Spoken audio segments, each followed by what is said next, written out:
power was there. Why don't we No, I would just like to put to test. And that is what I'm talking about. I would like to put to test my thesis that in India today there is less value for human life when the cameras are not rolling. When the cameras are rolling, we all want to say there is great concern for human life. Yes, there is. But when the cameras are not rolling, why are there so many rats in government hospitals? Why is a 15-year-old boy, national level player, dying under a broken basketball hoop? Why are monkeys roaming around in international tournaments? Why is a plane flying without a license? Why are children dying because toilet water has been mixed up with drinking water? Why are 3,000 people vomiting and falling sick because the public toilet water is mixed up with the main drinking water pipeline? Why is a newborn's body left behind in the OT during an emergency evacuation and gets charred in the Sanjay Gandhi Memorial Hospital? Why do so many people die because of cough syrup deaths? Right? Why are the public being electrocuted during every instance of waterlogging in Kolkata? Why did 1,700 crore worth bridge suddenly break into two? Why did a 45-year-old cab driver die when an iron beam support beam over him fall because there was a little bit of rain? Why, ladies and gentlemen, are all these things happening? And I can go on and on and on. The latest incident, Suhel, in Delhi, Greater Noida, and Greater Noida is part of NCR. This is a place where the property rates are rising. People live in luxurious apartment blocks. It's part of India's urbanization story. A 27-year-old dies by falling into a ditch. He calls his father, saying, "Father, I don't want to die. My car has fallen into a ditch. Father, save me." Father rushes. The boy's body is found at 4:30 in the morning, and nobody cares. Nobody cares. And I want to ask the people whether 4 trillion economy, 8% growth is worth it. If this is how people face emergencies, if this is how people's lives are risked, at some point people will ask, Suhel. Am I wrong? Well, people will ask. I want the trickle-down effect to be faster.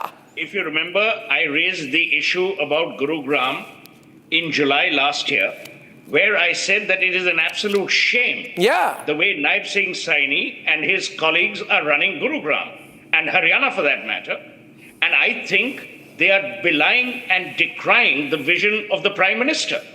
What kind of India are you talking about when you don't care for the average Indian? What kind of Indian economy will you tom-tom when you don't have basic infrastructure working, when there's passing of the buck, when there's passing the pillow, and there is zero accountability? And you know, Zero. Life in India is cheap because these people have only one concern: elections. They don't care for the people. They never have, they never will, until and unless the people make them accountable. But the people, as the lady very rightly said, the people are scared because of intimidation. People are worried. And I will also say, there is a different set of citizenry which breaks the law, which makes these people unaccountable and allow them to get away. So I have zero hope in this system changing in a hurry until and unless the Prime Minister cracks the whip on certain states, especially the ones that are run and ruled by the BJP. You saw what Rekha Gupta did, moving the broom where people were throwing garbage for her to move the broom. I mean, what kind of optics are we becoming a nation of? You know, we abused the Aam Aadmi Party when they were in power. You think anything is different here? Look at what's happening with Gurugram. Day in and day out, we are shaming them on Twitter, but the thick skin of theirs does not even allow for shame to permeate. What kind of a nation are you building? The Prime Minister is working 18 hours a day to talk about brand India when the average Indian does not even have the luxury of leading a safe, dignified, decent life, surrounded by garbage, surrounded by rodents, people falling into ditches and dying, no action being taken. What will you do?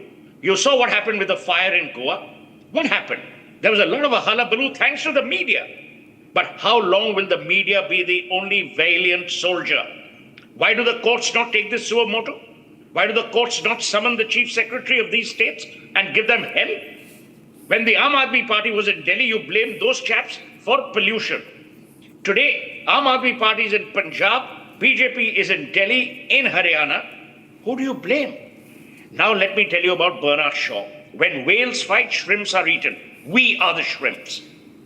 We are the people who will constantly be thwarted in our desire to lead a normal life. And I totally agree with you, Arnab. It is the ghettoization of India that we should be worried about. Our urban infrastructure sucks. Our roads are a mess. We keep talking about highways and expressways. People are dying on those goddamn expressways and highways because you have no measure of policing. People are coming on the wrong side of the road. Who are you going to blame? And there I must say the citizen is equally accountable. The citizen believes he or she can get away based on the amount of money they have. So, stop blaming the government alone. We should also introspect, but at the same time, the government's job is to govern. The government's job is not to pass the blame onto the citizen. I mean, I'm giving you examples which are within the NCR. Noida in the NCR. Delhi in the NCR. Gurugram in the NCR. You can't manage these places. And you're talking about Viksit Bharat 2047. What kind of a Bharat do you want? Do you want a Bharat where people die because the road infrastructure is perilous? Do you want a Bharat where people die of electrocution in flooded waters? Don't these people know that there's a monsoon every year? And yet, there is no care.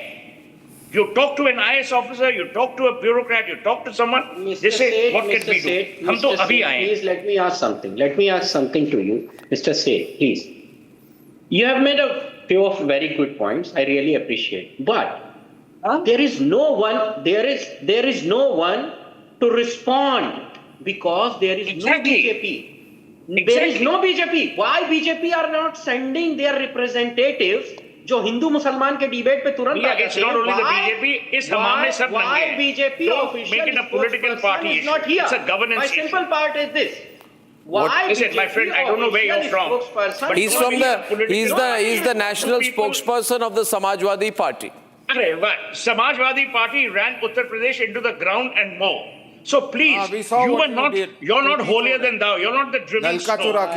So let him cast the stone who hasn't sinned. Sorry to use a biblical example to the Samajwadi Party. So please don't think ki aapke latu lage, as they would say in Punjabi.